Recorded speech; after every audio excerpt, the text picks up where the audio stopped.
Bonjour, je suis Yannick Malverne, professeur de finance à l'école de management de la Sorbonne et je suis le directeur du master finance de marché et gestion des risques.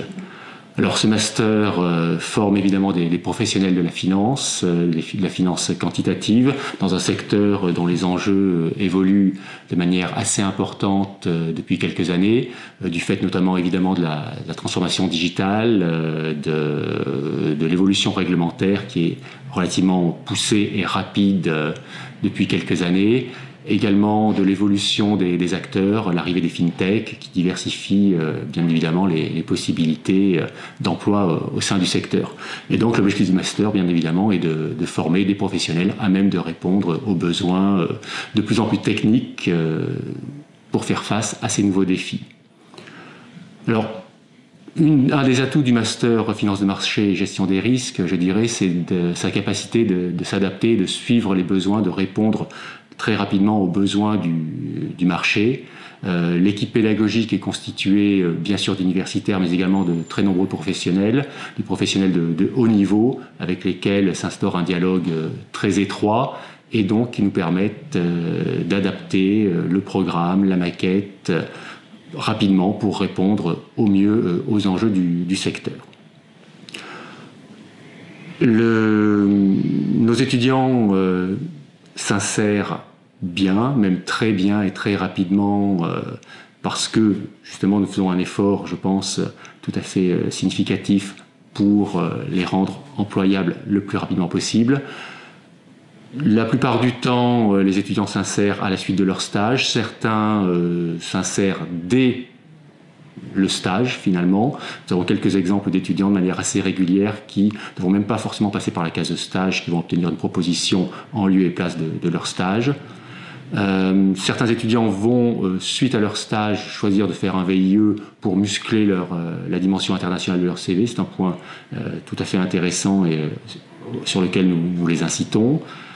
Une spécialité du master finance de marché et gestion des risques. Historiquement, ce master était ce qu'on appelait un master recherche, c'est aujourd'hui un master indifférencié, et donc il y a une tradition pour certains étudiants de poursuite en thèse.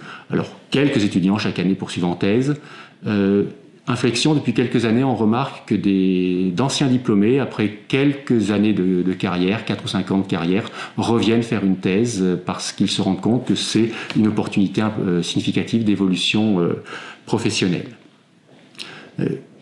Qu'est-ce qui va nous différencier des autres masters en finance à dimension technique sur la place, puisqu'il y a quand même un certain nombre de masters en finance quantitative, mais le master finance de marché et gestion des risques de Paris 1 est un master qui forme avant tout des financiers qui vont maîtriser les outils mathématiques, informatiques évidemment, puisque les besoins sont ceux-ci aujourd'hui, mais avant tout ce sont des financiers. Donc nous ne formons pas des mathématiciens appliqués à la finance, nous ne formons pas des informaticiens appliqués à la finance, mais bel et bien avant tout des financiers. C'est un point qui est important par rapport, je pense, aux formations entre guillemets concurrentes du master finance de marché et gestion des risques. Pour nous rejoindre en termes de processus de sélection, si je puis dire, ou quels sont les candidats que nous recherchons, il n'y a pas de profil type défini avec des cases à cocher. Ce que nous recherchons essentiellement, ce sont des profils cohérents, des étudiants qui sont motivés, qui sont évidemment à même de répondre aux besoins du marché de l'emploi, ça va de soi, donc des étudiants qui savent compter, si j'ose dire. J'entends par là des étudiants qui ont quand même une maîtrise suffisante et une appétence pour le domaine mathématique et informatique, au-delà de la finance bien évidemment, mais le master est un master en finance quantitative, donc il faut être attiré par la dimension technique. Ça c'est un point qui est important. Après, le processus de sélection est tout à fait classique, basé sur le dossier académique, cela va de soi, sur un entretien qui dure 15-20 minutes avec chacun des candidats. Le niveau de sélection est quand même élevé puisque nous avons 200-300 candidatures en M2. Le master est désormais accessible en M1 également. Là, le niveau de candidature est encore plus élevé. Nous avions l'an dernier 500 candidatures pour, en M1, une dizaine à une quinzaine de places maximum.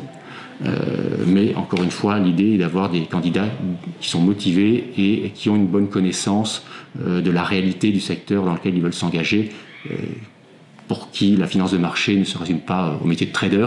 C'est quelque chose de beaucoup plus large que cela.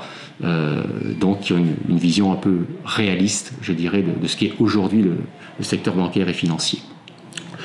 Donc voilà pour cette présentation très, très rapide et très succincte du master. L'idée évidemment est éventuellement de vous donner envie de nous rencontrer lors du salon des masters qui doit se tenir je crois le 23 mars, si j'ai bonne mémoire, et donc de répondre plus en direct et plus en profondeur aux questions que vous pourriez avoir.